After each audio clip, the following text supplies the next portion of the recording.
Ya pemirsa, saat ini sudah bergabung bersama kita orang tua korban, Bapak Matrokim. Selamat siang, Pak Matrokim. Boleh diceritakan Pak Matrokim awal mulanya kemudian mengetahui bahwa putri Pak Bapak kemudian dinikahi oleh oknum pengasuh pondok pesantren tersebut. Seperti apa ceritanya, Pak?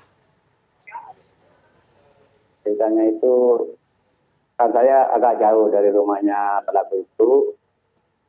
Lalu ada saudara saya yang mengetahui, kan ramai di kampungnya tersangka itu. Lalu saudara saya itu tahu kalau Puput itu anak saya. Langsung dia ke rumah saya untuk disuruh ke rumahnya, menanyakan Puput itu hamil atau tidak. Setelah itu saya kan Puput tidak ada di rumah waktu itu, ada di Kerasan. Dia lagi bekerja.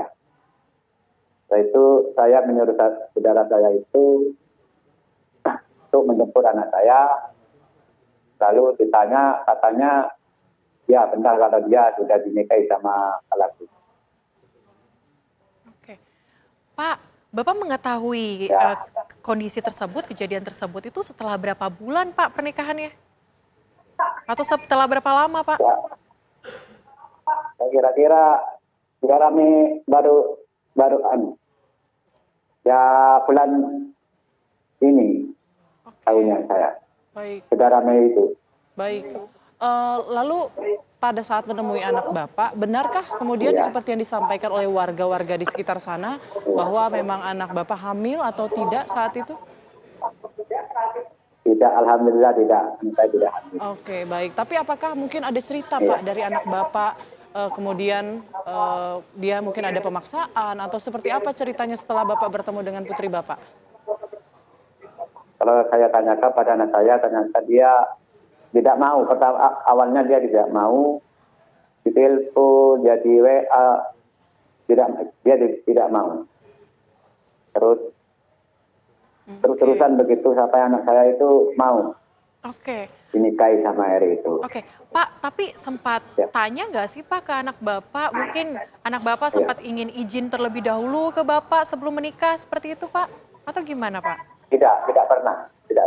Oke, Dia Alasannya? takut dia takut atau Dia apa Pak takut. alasannya? takut dimarahi sama saya, sama ibunya. Oh, Tidak berani cerita dia. tidak berani atau mungkin takut karena ada Iya. pemaksaan mungkin dari pengasuh Ya, pondok ya, pesantren? mungkin begitu. Apa Iya, yang mungkin gitu. apa mungkin yang menjadi ketakutan putri Bapak saat itu, Pak? Mungkin boleh diceritakan Ya, saat ini. kan kalau hubungan gitu masih dia ngomong jangan bilang siapa-siapa, gitu. Dia merasa tertekan anak saya gitu. Oke, Pak, kami ingin mengetahui Ya. Pak, mungkin anak Bapak pernah bercerita sebelum menikah ini apakah ada tindakan asusila atau sebagainya yang dilakukan Pak? Atau seperti apa? Tidak, dia ya di rumah hanya diam gitu aja. Ya. Baik. Oke. Cuma dia jarang makan gitu, ada di kamar terus gitu. Baik. Setelah kejadian itu. Setelah kejadian itu anak Bapak lebih sedih begitu ya, Pak? Iya, Mengurung diri ya, sebelum ramai. sebelum akhirnya Iya, ramai. menyendiri. Baik. Ya. Mungkin saat ini juga pihak keluarga sudah melaporkan ya Pak kasus ini ke pihak kepolisian. Sudah. Kemudian juga anak Bapak, ya kita alhamdulillahnya kemudian sudah Ya. kembali ke pihak keluarga begitu ya. Apa kemudian Pak Ya, harapan ya. dari Bapak terhadap kasus ini dan juga mungkin putri Bapak yang saat ini masih sedih kalau kita bisa bilang. Ya. Ya, harapan saya segera kasus ini terungkap dengan sebaik-baiknya gitu. Dan pelaku harus mendapat timpal dengan sakitnya hati saya. Reaksi Bapak waktu saat itu mengetahui ternyata pengasuhnya sendiri, pengasuh pondok pesantren itu sendiri yang kemudian memaksa anak Bapak menikah, saat itu reaksi Bapak seperti apa? Ya, saya marah, kecewa. Nah, saya waktu itu kan, ya itu juga majelis itu. Kalau ada acara salawatan, ya ibunya saya, anak saya itu ya juga ikut di sana. Oke, tapi apakah pengasuh pondok pesantren ini pernah mendatangi Bapak selaku orang tua dari istrinya ya, waktu itu ya? Apakah Iya. pernah meminta restu, meminta izin mungkin, atau meminta maaf saat Tidak, ini? tidak pernah. Tidak pernah sama sekali. Oke. Pak, ini saat ini sudah sejauh mana Pak proses hukumnya Pak? Kalau proses hukumnya sekarang ini saya belum tahu rasanya. Belum tahu karena saya tidak pernah dikabari saja. Oke.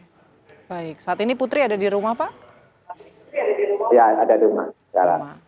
Apa mungkin harapan atau pesan-pesan yang mau Bapak sampaikan atau ke depan doanya untuk anak Bapak ini?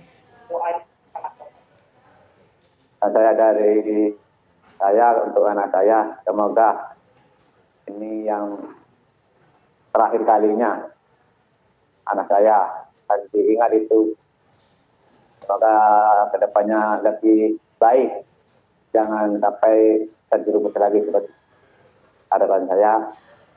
Semoga dia menjadi anak yang lebih baik. Oke. Oke, kita akan coba bergeser ke Pak Sultan.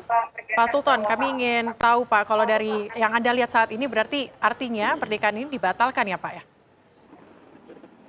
Kalau memang tidak memenuhi unsur sesuai KHI, kompilasi hukum Islam, maka ini dianggap tidak sah secara regulasi hukum negara kita, hukum positif kita. Mbak. Jadi kalau memang mau sesuai dengan regulasi, maka apa yang sudah terregulasikan di KHI, yang sudah termaktub di pasal 14, maka di situ maka semua unsur-unsur harus ada.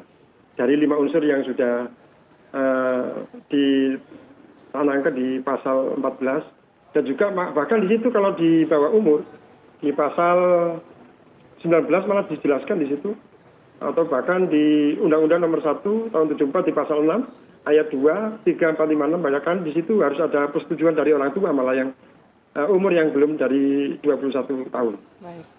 Baik. Sedangkan Baik. Sedangkan untuk wali nikah sendiri sudah diatur di pasal 16 di KHI, bahwasanya pernikahan itu dianggap tidak sah kalau tidak ada seorang wali, sebagaimana hadis Nabi juga dijelaskan di situ. La nikah illa biwaliyin.